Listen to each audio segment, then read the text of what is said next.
Hello everybody, welcome to Coco's Crochet. I'm Litza and this is Coco. Thank you for joining us this evening. We're going to talk to you about everything you need to know before we begin our CAL 2023. Before we begin, Coco will have her little snack. She's very patiently been waiting for her apple. As you can see, she's looking down for it. I will just give it to her now. It is a very nice piece of apple this evening and she's going to enjoy it because it will cool her right down. So woof woof from Coco. I'll just pop her down for a moment. There you go. She's such a good girl. She's been very patient for the last few minutes. Anyway, welcome everybody. Hope you're all well.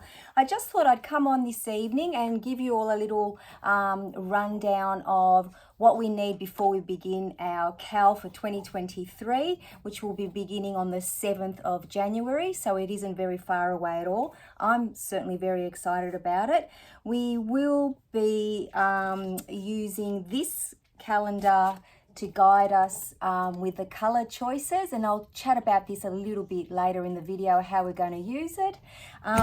But before we begin, I just want to let you know that, as I said, it will be commencing on the 7th of January, and we're hoping to have it, the end date be the 30th of June, and then after that we can, all reveal our projects. But I'm hoping that along the way that everybody will also be showcasing their work as they, their work in progress.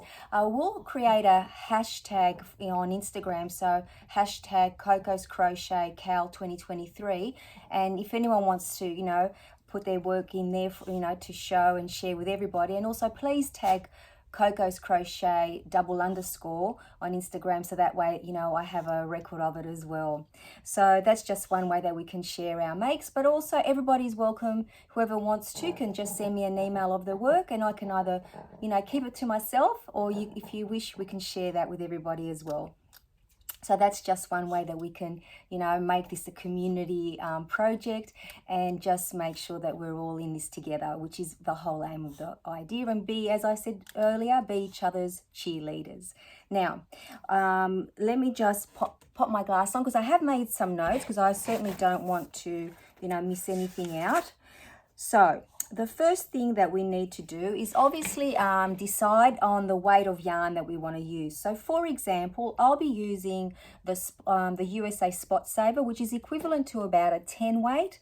And also the Ogos are a very similar weight. So for example, I've gotten some balls, I've been caking up some of my scraps, because that's the whole idea of this CAL, to use up all our leftover yarns, or our scraps if you like, and then that way we can create something beautiful for ourselves from all the yarn that we've used to create something beautiful and made with love for all our family and friends. So you will definitely need to work out your yarn weight before you choose your hook size. So I'm going for a 6mm hook or a J hook. That's my preferred choice for blankets, and with the yarn that I'll be using, it complements it perfectly. You will also, and I highly recommend that you have at least, or you will need 2 stitch markers. Any type of stitch marker will do. You can use safety pins, you can use, I know that some people use paper clips, you can use very fancy stitch markers, or even a piece of yarn in a different color to the one you're working at the time. So then that way you have some sort of way of marking the beginning and the end of every row. So that's what we'll be using them for. And obviously we're going to need a little pair of scissors, or any size scissors that you have, as long as it cuts the yarn very well. And at the end, we're obviously going to need a darning needle, because we will be sewing in our ends, securing them, because we want this project to last forever. So that's just all you're going to need, the very basic equipment that we all need as crocheters, so that we can get the job done. We're only as good as our tools, they say, I believe. So there you go. Now, how will this calendar work in conjunction to, the stitches that we'll be using, because we need to have the colors that we need. So I am going to let you know that from this calendar, so for every month, I will be randomly selecting 3 colors, and there will be a wild card color. What does that mean? It means that I will be saying for each month, I'll be letting you know that this is a color that you have to have in your blanket, and then whichever colors we pull out as well. So I just thought that was a fun way of making sure that we have a nice range of colors, but the colors will always come from the calendar. Rest assured about that. So let's say, for example, with this one, I can see purple, blue, yellow, red, orange, browns, so white, black. So let's say this was the page we're working with. I would say purple. Let's be real, that's the color you all knew I was going to choose. But when I say, for example, purple, and then let's say we picked out red, yellow, and blue, you don't have to go by the color that you see on this calendar. It's just the color purple. And for example, in my stash alone, I have all these different purples and more to work with. So these are the purples that I would choose from. So let's say red came up, because it is featured in quite a few of the pages in this calendar, because I have been flipping through it. If it said red, there is a whole range of reds. So, you know, there's the darker reds, the maroony reds, the lighter reds, you know, so there is a huge range of reds. So don't think that you're limited by the actual color or shade of the color that we're talking about in the calendar. You can use every single color in the shade that you have it. And each month we may double up. Let's say, for example, blue comes up 2 or 3 times. We can use 2 or 3 different blues if we wish to. But remember, this is your blanket. You create it the way that you want. This is just a fun guide, a fun way for us to all participate and have something similar at the end of, you know, the cow. And I will say this other thing to you too, which I thought about while I was, you know, writing down a few notes. You don't even have to do, because each month, apologies, for each month we'll be using the 4 colors and creating 8 rows. So, you know, at first I thought it'd have to be 2, 2, 2, and 2, but not necessarily. You might want to do 2, 1, 2, 1, you know, of the colors. You might want to do, you know, 5 and then 1, 2, 3, 8. 5 of the one color and 3 of the other. You can break it up any way you like, as long as those 4 colors are featured for that month within 8 rows. And that's the only, you know, thing you need to worry about when it comes to the color choices. This is just a fun way for us to randomly have some colors, but the shades, it's unlimited. You might want to have a blanket where each month you have a completely different color palette. So you might go from the neons to the brights to the you know, jewel tones, and to whatever takes your fancy, depending on what your yarn stash is. So that's what will be your guide. As I said, I know 1, 2, 3, 4, 5. Already I have 5 shades of purple. So if purple happened to turn up 5 times, I could use all different 5 shades. So that's the information that I can give you in relation to the color choices. So that's pretty exciting, I think, because it gives us such a wide range of flexibility.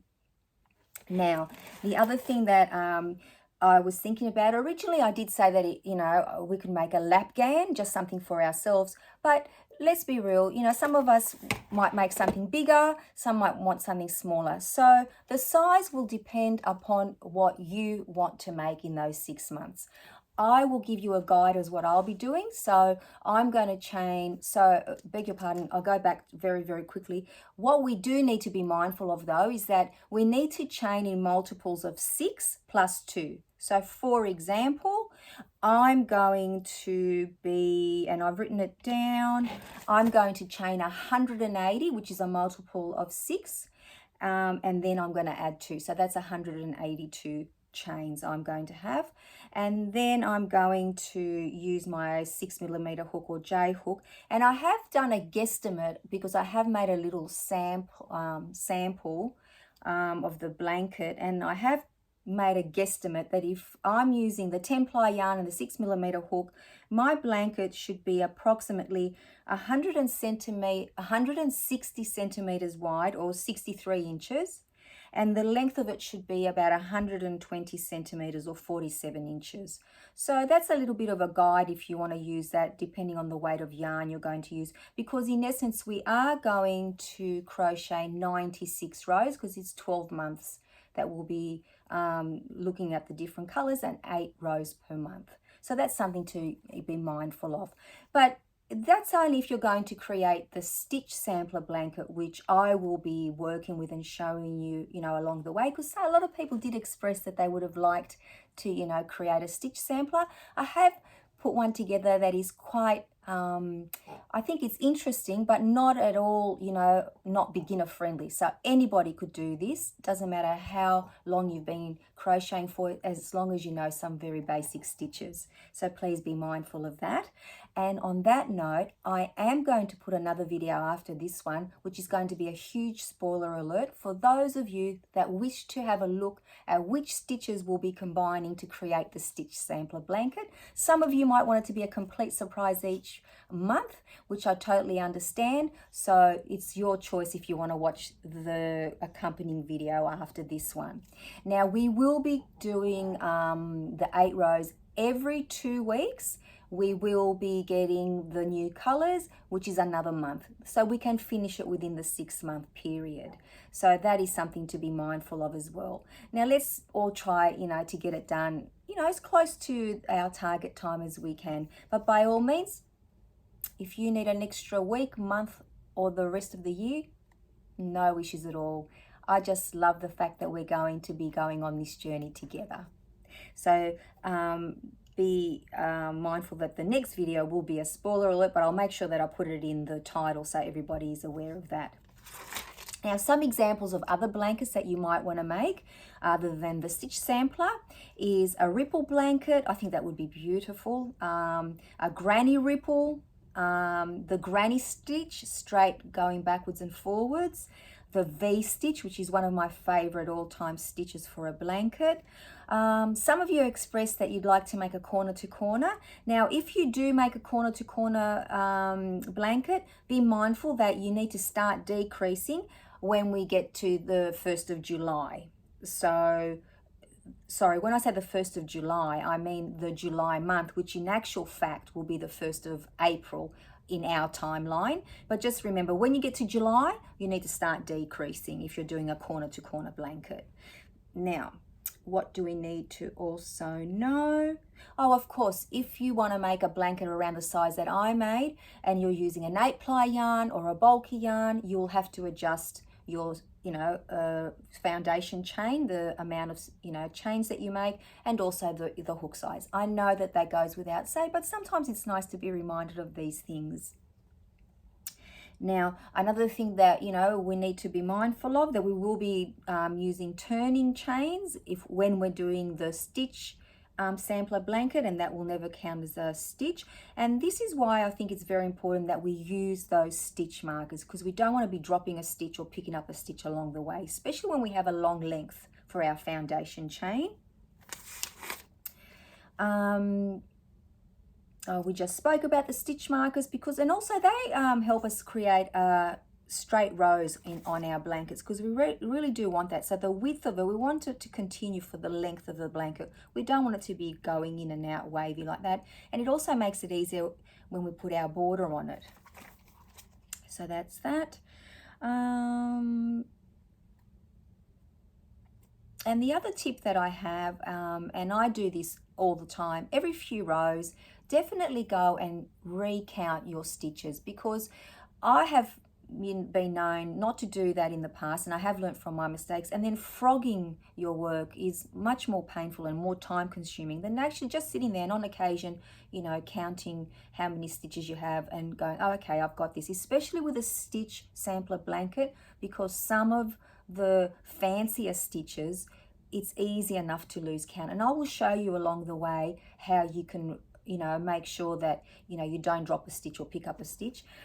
Today I did try to put together some tutorials for you all. I don't know how well they have worked out. I will have a look at them later. And even if they're not the greatest quality, I think I might still post them to accompany, you know, the different stitches that we'll be doing along the way. It was fun, you know, trying to sort out how to do that. And I just hope that you're very kind when you view them. Some of you might find them very useful, and some of them might just like to watch them for the pure entertainment value. So I just thought I'd let you know that they'll be available for you as well, especially any newbies, you know, to crochet. We're not all seasoned crocheters, and I by no means am, but I just thought it would be a nice tool available to us as well. And then the other thing you need to know if you are creating the stitch sampler with me, that there will be a few rows that a few months that we need to combine 2 stitches to make sure that, you know, we get the look that we want. So for example, April and May, I'm going to give you the 2 months worth of stitches. I won't say what they are now. I'll save that for the spoiler video. And then we will choose the colors that we need as well. It's just that sometimes we need a combination of stitches to make sure that our end result, our end blanket is beautiful, and that is our goal right now. And most important thing of all, which I have written down because we've got to make sure that we do this, is just enjoy the process. That's what it's all about, enjoying this process. We're doing it together as a community. I could be not any more grateful than what I am that quite a few of you are, you know, joining. This is our project after all, our cowl, the first one for 2023, and I hope it's a great success for us all. I don't think there's anything else we really need, you know, to know right now, other than please be ready, get all your little balls of yarn, all the different shades of all the colors that you have them ready somewhere waiting. You know, think of the weight of yarn that you want and the hook size, because that will determine, you know, what part of your stash you bring out. If you have any further questions, please leave them down in the comments below, and I will answer you as soon as I can, because I may have left something out and I certainly don't want to do that. So thank you so much for watching. I am very, very excited and I cannot wait to begin. It's only a few days away, so I am busily preparing all my yarns as well. And like I said, it was amazing discovering all those different colors of purple. Oh, and before I forget, I do have this next to it too. See this variegated yarn? If we get, for example, this has got purple and blue in it, and you can either class this as a purple or a pink. I think it's a purple personally, within the range of purples. So let's just say that we got purple and pink in the same you know, month to use. You could even put something like this in there. So be mindful of that. If you have variegated or striping yarns or something that you want to include, as long as the colors match that month, please feel free to use them, because I certainly will be, because I have seen quite a few lying around and I'm hoping that they will pop up at the same time. We know we pick them out randomly, but if we don't, that's fine. They'll be there for another project. But I just thought I'd mention that now that I saw the yarn sitting there with the other yarns. So I will let you go now. Thank you so much, every single one of you that has expressed interest in, you know, joining this cowl. As I said before, I really appreciate it, and I look forward to going through this crochet journey with you. So until the 7th, when we begin, leave any comments down below with any questions. Stay tuned for the spoiler alert video as well. And I will try to also post a video with some very basic stitches that we will be incorporating in the crochet along. And some people might actually find them useful. So watch out for those coming up videos as well. So bye-bye everybody, take care. I shall see you again soon in another video. Bye-bye for now.